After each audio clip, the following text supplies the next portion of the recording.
పెళ్ళైనా పండగైనా వేడుక ఏదైనా పట్టుచీరల ప్రత్యేక వేదిక వారాహి సిల్క్స్.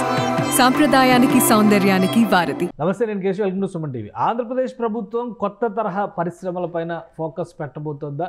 రాబోయే రోజుల్లో అంటే ఫ్యూచరిస్టిక్గా ఏవైతే డెవలప్ కాబోతున్నాయో వాటిపైనే ఏపీ గవర్నమెంట్ ఫోకస్ పెడుతున్న సంకేతాలు కనిపిస్తున్నాయి. దానికి అనుగుణంగా ఇన్ఫ్రాస్ట్రక్చర్ డెవలప్మెంట్ పైన కూడా ఆంధ్రప్రదేశ్ సీఎం ఇచ్చినటువంటి డైరెక్షన్స్ మేరకు ఇప్పటికే డెవలప్మెంట్ వర్క్స్ జరుగుతున్నట్టుగా సమాచారం ఉంది. ముఖ్యంగా డేటా సైన్స్ రంగంలో ఏపీని ఒక హబ్గా తయారు చేసేటువంటి వ్యూహంతో ఏపీ ముందుకెళ్తుంది. ఇందుకు ఉన్నటువంటి పాసిబిలిటీస్ ఏంటి, ఆంధ్రప్రదేశ్లో ఉన్నటువంటి వనరులు ఏంటి, అంశాలు విశ్లేషించేటువంటి ప్రయత్నం చేద్దాం. మనతో పాటు సుబ్రహ్మణ్యం గారు ఉన్నారు, అనలిస్ట్.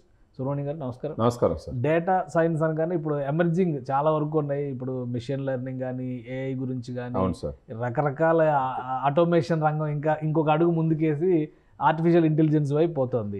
ఇప్పుడు డేటా సైన్స్ గురించి మాట్లాడుతున్నారు. మొన్న లోకేష్ గారు యుఎస్ టూర్లో కూడా డేటాకి సంబంధించి అమెజాన్తో వీటితో డిస్కషన్స్ గురించి మాట్లాడినటువంటి పరిస్థితి ఉంది. అసలు ఏంటి, last time Adani data centre గురించి కూడా చాలా డిస్కషన్ జరిగింది. అవును సార్. ఏం చేయబోతున్నారు? 4.0 పాలసీని కూడా ఇప్పుడు రాష్ట్ర క్యాబినెట్ ఆమోదించింది. అవును సార్. సో ఎలా ముందుకెళ్లే అవకాశం ఉంది? దీని నుంచి వచ్చే ప్రయోజనాలు ఏంటి ఈ జనరేషన్స్కి? సార్, డేటా సెంటర్స్ ఆంధ్రప్రదేశ్లో పెట్టాలని అనుకోవడం ఒక స్ట్రాటజిక్గా చేస్తున్నటువంటి ఒక ఆలోచన సార్. జనరల్గా డేటా సెంటర్స్ అంటే సార్, జనరల్ పబ్లిక్కి అర్థం కావడానికి మనం ఈ సర్వర్ రూమ్స్ అంటాం కదా సార్. ఒక చిన్న తరహాలో ఏదైనా చిన్న ఆఫీస్లో చూస్తే సర్వర్ రూమ్స్ అంటాం. ఈ డేటా సెంటర్లో ఈ డిజిటల్ డేటాని అంతా స్టోర్ చేయడము, వాటిని అది మళ్ళీ ట్రాన్స్మిట్ చేయడము, ఈ డేటా అంతా స్టోర్ అయ్యి ఉండే ప్లేస్ యాక్చువల్గా.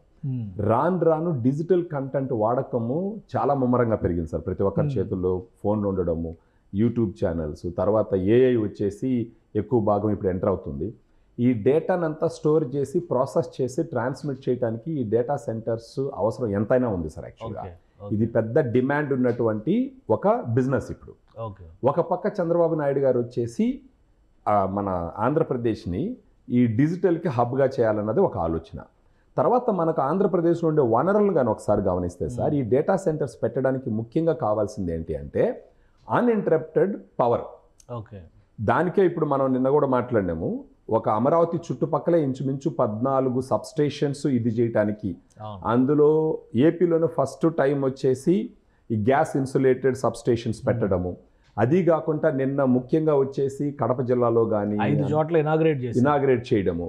ఒక్కసారిగా ఈ ఎలక్ట్రిసిటీకి సంబంధించి ఒక ఫుల్ స్వింగ్లో పోవడం జరుగుతుంది. ఒకవేళ అవన్నీ గాన ఫంక్షన్లోకి వచ్చినాయంటే ఈ డేటా సెంటర్స్కి కావాల్సింది అన్ఇంటరప్టెడ్ పవర్. సో ఆ రకంగా డేటా సెంటర్స్కి పవర్ సప్లై చేసేదానికి అవకాశం ఉంటుంది. సెకండ్, ఈ డేటా సెంటర్స్కి వాటిని మెయింటైన్ చేయడానికి కావాల్సింది వచ్చి వాటర్ సోర్సెస్ సార్. అక్కడ ఉన్న ఏసీలు సరిపోవు, అక్కడ కూలర్స్ అవి ఇవి పెట్టి ఈ డేటా సెంటర్స్ దగ్గర కూల్ చేయడం ఎంత అవసరం. అలా చేస్తే వాళ్ళ మెయింటెనెన్స్ కాస్ట్ తగ్గుతుంది, అది ఎఫిషియెంట్గా వర్క్ చేస్తాయి. మన ఆంధ్రప్రదేశ్లో చూసినారంటే ఎక్కడ లేని నదులు ఉన్నాయి. మొదటి నుంచి చంద్రబాబు నాయుడు గారు ఆ నదుల అనుసంధానం అనేది చాలా ఇదిగా ఆయన మాట్లాడుతూ ఉన్నాడు. ఇప్పుడు ఉన్నటువంటి ఆ వాటర్ సోర్సెస్ని, తర్వాత ఈ ఎలక్ట్రిసిటీ పవర్ని, ప్రత్యేకించి డేటా సెంటర్స్ మెయింటైన్ చేయడానికి రెన్యూవబుల్ ఎనర్జీ కూడా చాలా అవసరం సార్. ఈ రెన్యూవబుల్ ఎనర్జీ గురించి ఎన్నోసార్లు గ్రీన్ ఎనర్జీస్ పర్టికులర్గా విండ్ ఎనర్జీ కానీ, తర్వాత ఈ సోలార్ ఇది కానీ, ఇవన్నీ దానికి సంబంధించి ముమ్మరంగా గవర్నమెంట్ ఒక పక్క మాట్లాడుతూ వస్తుంది. ఆ కర్నూలు చుట్టుపక్కల దానికి సంబంధించి ఎన్నో ఇనిషియేటివ్ తీసుకోవడం కూడా జరిగింది. లాస్ట్ టైం అతిపెద్ద సోలార్ పవర్ ప్లాంట్ కర్నూలులో పెట్టినారు. సో ఇప్పుడు మీరు ఈ డాట్స్ అన్ని కనెక్ట్ చేస్తున్నారు అనుకోండి. ఒక పక్క వచ్చేసి అన్ఇంటరప్టెడ్ పవర్ కోసం ఈ సబ్స్టేషన్స్ అన్ని ఇన్స్టాల్ చేయడం, మరొక పక్క మనకు విరివిగా ఉన్నటువంటి వాటర్ రిసోర్సెస్ని పట్టుకోవడం, ఇంకొక దగ్గర రిన్యూవబుల్ ఎనర్జీ. ఈ 3 డాట్లు కనెక్ట్ చేసి దానితో పాటు చేయవలసిన ఇంకొక ముఖ్యమైనది ఏంటంటే హ్యూమన్ రిసోర్సెస్ సార్. దాంట్లో భాగంగానే స్కిల్ డెవలప్మెంట్ అని చెప్పి ఒకటి స్టార్ట్ చేసి మాట్లాడడం మొదలుపెట్టినారు. ఈ స్కిల్ డెవలప్మెంట్ ద్వారా తయారైనటువంటి హ్యూమన్ రిసోర్సెస్, తర్వాత ఈ పవరు, తర్వాత ఈ రెన్యూవబుల్ ఎనర్జీ, ఈ వాటరు, ఇవన్నీ పెట్టుకొని కానీ డేటా సెంటర్స్ పెడితే గనక సార్, 1 మెగావాట్ డేటా సెంటర్ పెట్టడానికి ఆల్మోస్ట్ 60 నుంచి 70 కోట్ల రూపాయలు పెట్టుబడి వస్తుంది సార్. ఇప్పుడు వాళ్ళు క్యాబినెట్లో తీసుకున్న నిర్ణయం ఇంచుమించు 200 మెగావాట్ల డేటా సెంటర్ సామర్థ్యానికి రాబోయే 5 సంవత్సరాల్లో చేరాలని ప్రయత్నాలు మొదలుపెట్టినారు. ఆ లెక్కను తీసుకున్నారని 12 నుంచి 14 వేల కోట్ల పెట్టుబడి వచ్చేదానికి అవకాశాలు ఎక్కువ సార్. ప్రత్యేకించి India future data centres hub అవ్వడానికి కావాల్సినటువంటి అన్ని వనరులు ఇక్కడ ఉన్నాయి సార్. ఒకటి ప్లేస్ కానీ, తర్వాత హ్యూమన్ రిసోర్సెస్ కానీ, తర్వాత యూసేజ్ పరంగా కూడా తీసుకుంటే కూడా ఎక్కువ పీపుల్ ఉన్న country India. So digital content digital usage కూడా చాలా ఎక్కువ. చాలా సర్వీసెస్ ఎంత ఎక్కువ వాడితే ఈ డేటా యూసేజ్ కూడా అంత పెరుగుతుంది. సో మీరు ఏ పాయింట్లు తీసుకున్నా కూడా డేటా సెంటర్స్ అనేది ఇప్పుడు అప్కమింగ్ బిజినెస్ ఆపర్చునిటీ. దీని ద్వారా ఉద్యోగాలు వచ్చేదానికి కూడా అవకాశాలు ఎక్కువ. ఇప్పుడు మీరు రీసెంట్గా చూస్తే మనకు హైదరాబాద్లో ఎయిర్టెల్ డేటా సెంటర్ పెట్టడానికి ఆల్రెడీ ఒప్పుకున్నారు. చెన్నైలో కొన్ని డేటా సెంటర్స్ పెడుతున్నారు. సో దీన్ని బట్టి మనం చూడాల్సింది ఏంటంటే, ఎప్పుడు కూడా చంద్రబాబు నాయుడు గారి ప్రభుత్వం ప్రో బిజినెస్గా ఉంటుంది, అది మీకు తెలిసిందే. ప్రపంచం మొత్తం ఏం జరుగుతుందని అనలైజ్ చేసి ఫ్యూచరిస్ట్గా ఏది మనకు జాబ్ ఆపర్చునిటీస్ క్రియేట్ చేస్తుంది, తర్వాత గవర్నమెంట్కి ఇన్కమ్ సోర్సెస్ పెంచే అవకాశం ఉందని చూసి దాన్ని పట్టుకోవడం చంద్రబాబు నాయుడు గారు ఆయన గవర్నమెంట్కి ఉన్నటువంటి ఒక గ్రేట్ క్వాలిటీ అనమాట. ఆ రకంగా చూసినారంటే డేటా సెంటర్స్ పెట్టడం ఆంధ్రప్రదేశ్లో అన్ని రకాలుగా స్టేట్ ఎకానమీ పెరగడానికి ఉపయోగపడుతుంది, జాబ్స్ వచ్చేదానికి ఉపయోగపడుతుంది. అక్కడున్న రిసోర్సెస్ అన్ని వాడుకోగలిగితే కనుక మనకున్న రిసోర్సెస్ అన్ని స్టేట్స్లో ఉన్నాయని చెప్పడానికి అవకాశాలు తక్కువ సార్. వాటర్ పరంగా తీసుకున్నా కానీ, ఎలక్ట్రిసిటీ పవర్ తీసుకున్నా కానీ, హ్యూమన్ రిసోర్సెస్ పరంగా తీసుకున్నా కానీ, ఏ రకంగా తీసుకున్నా కానీ అన్ని అనుకూలంగా ఉండేటటువంటి ఒక ప్రదేశం. తక్కువ ఖర్చు డేటా పాలసీ ఒకటి రిలీజ్ చేశారు 4.0 అని చెప్పారు. అంటే దీని ద్వారా ఎటువంటి అటెన్షన్ ఇస్తుంది ఇండస్ట్రీకి సంబంధించి? గతంలో కూడా Adani data centre, Reliance data centre గురించి చాలా డిస్కషన్ జరిగింది. అవేవి కూడా కంప్లీట్ అయిన దాఖలాలు లేవు. అదాని మళ్ళీ ఈ గవర్నమెంట్తో కూడా డిస్కషన్స్లో ఉన్నారు. సో ఇప్పుడున్నటువంటి ఈ 4.0 పాలసీ వలన వచ్చే బెనిఫిట్స్ ఏ విధంగా? వాళ్ళు 2 పాయింట్లు స్పష్టంగా టచ్ చేసినారు సార్. ఒకటి వచ్చేసి ఈ డేటా సెంటర్స్ పెట్టడానికి వచ్చే వాళ్ళకి ఒక పారిశ్రామిక పరంగా ఇవ్వాల్సిన ప్రోత్సాహాలు ఇవ్వడానికి మేము రెడీగా ఉన్నామని చెప్పేసి చాలా క్లియర్గా చెప్పడం జరిగింది. సెకండ్ వచ్చేసి వాళ్ళు ఏం చెప్తున్నారంటే, ఈ హ్యూమన్ రిసోర్సెస్ను కూడా స్కిల్ సెన్సెస్ ద్వారా మేము రెడీ చేసి ఇస్తామని చెప్పేసి చెప్పడం కూడా జరుగుతుంది. ఈ 2 పాయింట్లు చెప్తూ ఈ పాలసీని రిలీజ్ చేసినారు సార్ వాళ్ళు.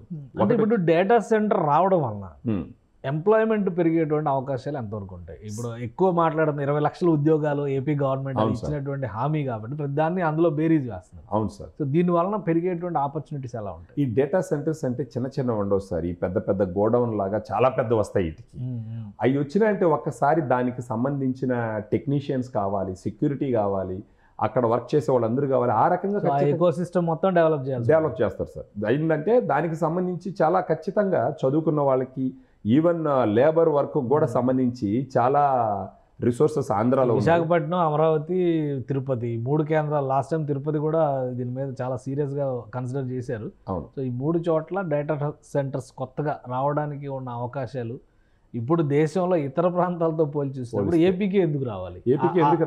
సార్ 3 పాయింట్లు సార్. ఒకటి వచ్చేసి ఇప్పుడు ఎలక్ట్రిసిటీని వాళ్ళు అన్ని దగ్గర సబ్ స్టేషన్స్ స్టార్ట్ చేసి రెడీ చేస్తున్నారు. యాక్చువల్గా వేరే స్టేట్స్తో పోల్చినప్పుడు వీళ్ళు కానీ ప్రోత్సాహాలు కొంచెం బాగా ఇచ్చినారంటే, అది కాకుండా చంద్రబాబు నాయుడు గారికి ఉన్నటువంటి ఇమేజ్ కొంచెం వాడి పవన్ కళ్యాణ్ గారు, లోకేష్ గారు కానీ కొంచెం ప్రోగా, అంటే అదే మనం చూసిన రీసెంట్గా లోకేష్ గారు యూఎస్ వెళ్ళేసి మైక్రోసాఫ్ట్ సత్యనారాయణ గారితో మాట్లాడింది కూడా అదే సార్. ఈ డేటా సెంటర్స్ ఇన్స్టాల్ చేయడానికి, తర్వాత నాలెడ్జ్ పార్కులు పెట్టడానికి మీ హెల్ప్ కావాలని చెప్పి పెద్ద వాళ్ళందరినీ పిలవడానికి ప్రయత్నించినారు. ఒకవేళ వాళ్ళల్లో ఎవరినన్నా ఒక పెద్ద కంపెనీని కానీ తీసుకొచ్చినారంటే ఖచ్చితంగా మనకు రియాలిటీలోకి వస్తే మిగతా వాళ్ళందరూ ఫాలో అయ్యే. ఒకప్పుడు మనకి ఇక్కడికి మైక్రోసాఫ్ట్ వచ్చినట్టు ఎవరైనా ఒక పెద్ద పార్టీని కానీ పట్టుకొని రాగలిగితే వాళ్ళని చూసి ఇంకా చిన్న కంపెనీలన్నీ వచ్చేదానికి కూడా అవకాశం. ఆరకల్ ఒకటే ఉంది, తర్వాత అమెజాన్ ఉంది, తర్వాత Microsoft number 1 data centre company, తర్వాత డిజిటల్ రియాలిటీ అని ఒకటి ఉంది. సో వీళ్ళు పోవడమే మైక్రోసాఫ్ట్తో మాట్లాడున్నారు సార్. ఆల్రెడీ అడోబ్, గూగుల్ అందరితో కూడా మాట్లాడున్నారు. ఎవరెవరి ఎక్స్పర్టైజ్ ఏముందో, ఫర్ ఎగ్జాంపుల్ అడోబ్ చూస్తున్నారంటే డిజిటల్ ఎక్స్పర్టైజ్ ఎక్కువ సార్ వాళ్ళకి. ఎవరెవరికి దేంట్లో ఎక్స్పర్టైజ్ ఉందో దానికి సంబంధించి వాళ్ళతో కలిసి వాళ్ళని ఇన్వైట్ చేయడానికి ప్రయత్నిస్తున్నారు. ఇది చాలా ముఖ్యం కూడా సార్. ఎందుకంటే ఇప్పుడు మనకు ఇండియా మొత్తం డేటా సెంటర్స్ మీద డిస్కషన్ నడుస్తుంది సార్. యాక్చువల్గా దానికి ఉన్న ఆపర్చునిటీస్ ఏంటి, దానివల్ల గవర్నమెంట్కి వచ్చే ట్యాక్సెస్ ఏంటి, ఎంప్లాయ్మెంట్ ఆపర్చునిటీస్ ఏంటి అన్నది జరుగుతుంది. ప్రెడిక్షన్ వచ్చి ఇప్పుడు వీళ్ళ ఎక్స్పర్టైజ్ ప్రెడిక్షన్ వచ్చి ఏంటంటే ఫ్యూచర్లో ఇండియా వచ్చి డేటా సెంటర్స్కి హబ్గా అయ్యేదానికి అన్ని అవకాశాలు ఉన్నాయన్నది ఒక ప్రెడిక్షన్ సార్. అలాంటి సిచ్యువేషన్లో ఇప్పుడు మన వాళ్ళు ప్రోయాక్టివ్గా పోయి కొన్ని పెద్ద కంపెనీలు తీసుకొని రాగలిగితే ఖచ్చితంగా ఇండియాలో కూడా వాళ్ళు అదే చెప్తున్నారు సార్, భారతదేశంలోనే ఒక అనుకూలమైనటువంటి పాలసీ మేము తీసుకొస్తాము. Is of doing, speed of doing అని చెప్పేసి భారతదేశంలోనే బెస్ట్ పాలసీలు మేము తీసుకొస్తాము అని చెప్పి వాళ్ళని అట్రాక్ట్ చేయడానికి ప్రయత్నిస్తున్నారు సార్. ఒకవేళ ఇది కానీ మొదలయ్యిందంటే ఖచ్చితంగా గుడ్ నెంబర్ ఆఫ్ జాబ్స్ ఆంధ్రప్రదేశ్కి వచ్చేదానికి కానీ, గవర్నమెంట్కి ట్యాక్సెస్ వచ్చేదానికి కానీ, దానికి సంబంధించినటువంటి ఇతరత్ర వ్యాపారాలన్నీ డెవలప్ అయ్యేదానికి కూడా అవకాశాలు చాలా ఎక్కువ ఉంటాయి సార్. రైట్. డేటా సెంటర్ అంటే సహజంగానే డేటా అంటే ఇన్ఫర్మేషన్, కాబట్టి ఉన్న డేటాని స్టోర్ చేసి అవసరమైనప్పుడు మళ్ళీ దాన్ని రిట్రీవ్ చేసి ఇవ్వడమే డేటా సెంటర్ చేసేటువంటి ప్రధానమైన పని. అంటే ఏ కంపెనీ పెట్టినా కానీ ఆ కంపెనీకి సంబంధించినటువంటి ఇన్ఫర్మేషన్ స్టోర్ చేయడానికి ఒక డేటా సెంటర్ మెయింటైన్ చేయాల్సిందే. రాబోయే రోజుల్లో భారతదేశం ఇప్పుడు ప్రపంచంలోనే అతిపెద్ద జనాభా ఉన్నటువంటి దేశం, కాబట్టి జనాభా ఎక్కువ ఉంటే ఇన్ఫర్మేషన్ కూడా ఎక్కువ ఉంటుంది. దాన్ని దృష్టిలో పెట్టుకునే భవిష్యత్తులో డేటాకి ఉండేటువంటి వాల్యూ ఎక్కువ అవుతుంది, కాబట్టి డేటా సైన్స్ అనేటువంటి కొత్త రంగం డెవలప్ అవుతుంది. సుబ్రహ్మణ్యం గారు, ఒకవేళ ఈ డేటా సెంటర్స్ అనే వాటిని కనుక కనెక్ట్ చేయడం మొదలు పెడితే ఓకే సార్, ఇండియన్స్కి సంబంధించినటువంటి ఈకో సిస్టమే సపరేట్గా ఇక్కడ హోస్ట్ అయ్యే అవకాశం ఉంటుందా, లేదా ప్రపంచవ్యాప్తంగా ఒక కనెక్టివిటీ వచ్చేటువంటి అతిపెద్ద డేటా సెంటర్స్ రావడానికి కూడా అవకాశం? సార్ ఇప్పుడు ఇక్కడ రెండు రకాలు సార్. ఒకటి గవర్నమెంట్ బిల్డింగ్లు కట్టి దానికి సంబంధించిన ఇన్ఫ్రాస్ట్రక్చర్ క్రియేట్ చేసి రెంట్కి ఇవ్వడం ఒక model. Okay, plug and play type. అవును, ప్లగ్ అండ్ ప్లే టైప్. వాళ్ళు ఒక పెద్ద డేటా సెంటర్ క్రియేట్ చేసి పెడతారు, ఒక 4-5 కంపెనీలు వచ్చి వాళ్ళకి సంబంధించిన డేటా పెట్టుకొని మెయింటైన్ చేసుకోవడం ఒక టైపు. బహుశా అది ఆంధ్రప్రదేశ్కి అంత అనుకూలమైనటువంటి ప్లాన్ కాదు సార్. ఎందుకంటే మనం డబ్బులు పెట్టి చేసే పరిస్థితిలో లేము. అందుకనే ఇప్పుడున్న గవర్నమెంట్ ఏం చేస్తుందంటే, మీరే రండి, మీకు ఇండస్ట్రీకి సంబంధించిన పాలసీస్ చాలా సరళంగా చేసేస్తాము, క్లియరెన్స్ ఇస్తాము, హ్యూమన్ రిసోర్సెస్ కూడా మీకు మేము అలకేట్ చేస్తాము, మేము డెవలప్ చేస్తాము, మిగతా కావాల్సినటువంటి ఎలక్ట్రిసిటీ కానీ వాటర్ సోర్సెస్ కానీ ఇవన్నీ రెడీ చేస్తాము, మాకు ఖాళీ ల్యాండ్ ఉంది, కనెక్టివిటీ బాగుంది. సో మీరు వచ్చినారంటే ఖచ్చితంగా మేము ఒక గ్రేట్ ఇన్ఫ్రాస్ట్రక్చర్, గవర్నమెంట్కి సంబంధించిన పాలసీ సరళంగా చేస్తాము, మీరు వచ్చి పెట్టండి అన్న రకంగా పోతున్నారు వీళ్ళు. That is the way to go ahead sir. యాక్చువల్గా అలా కాకుండా వీళ్ళే కట్టించి మీరు రండి ప్లగ్ అండ్ ప్లే ఇనిషియేషన్ తీశారు కాబట్టి ఇండస్ట్రీ నుంచి ఒక అడుగు ముందుకు పెడితే ఆటోమేటిక్గా రిజల్ట్స్ ఉండే అవకాశం. ఒక్కరు వచ్చినారంటే సార్ ఖచ్చితంగా మిగతా అంతా కూడా వచ్చింది అనుకుంది. బహుశా ఇప్పుడున్న గవర్నమెంట్ ఆలోచన కూడా వాళ్ళు చెప్పిన దాంట్లో భారతదేశంలోనే అనుకూలమైనటువంటి ఇన్ఫ్రాస్ట్రక్చర్ పాలసీస్ ఇవ్వడానికి మేము రెడీగా ఉన్నాము అని చెప్పడం వల్ల అర్థం ఏంటి అని అంటే, వీళ్ళ డెస్పరేషన్ చూపిస్తుంది సార్.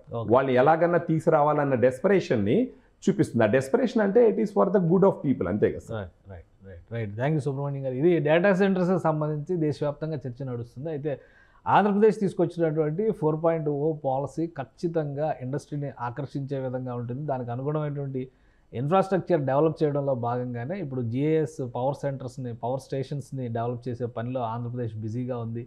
6 నెలల నుంచి సంవత్సరం లోపు రాష్ట్ర వ్యాప్తంగా అన్ఇంటరప్టెడ్ పవర్ సప్లైస్ తీసుకురావడం ద్వారా ముఖ్యంగా ఇండస్ట్రియల్ కారిడార్స్లో డేటా సెంటర్స్ని ఇనిషియేట్ చేసేందుకు కావాల్సినటువంటి ఈకోసిస్టమ్ని ఏపీ గవర్నమెంట్ డెవలప్ చేయబోతుంది. సో ఒకవేళ అంతర్జాతీయ స్థాయి కంపెనీలు కనుక ఏపీలో అడుగు పెడితే యువతరానికి కొత్త తరం ఉద్యోగాల అవకాశాలు కూడా విశేషంగా పెరిగే అవకాశం ఉంటుందని సుబ్రహ్మణ్యం గారు విశ్లేషిస్తున్నారు. ఇది special discussion. Keep watching. Suman టీవీలో మీ పర్సనల్ అండ్ బిజినెస్ ప్రమోషన్స్ కోసం కింది నెంబర్కి కాంటాక్ట్ చేయండి.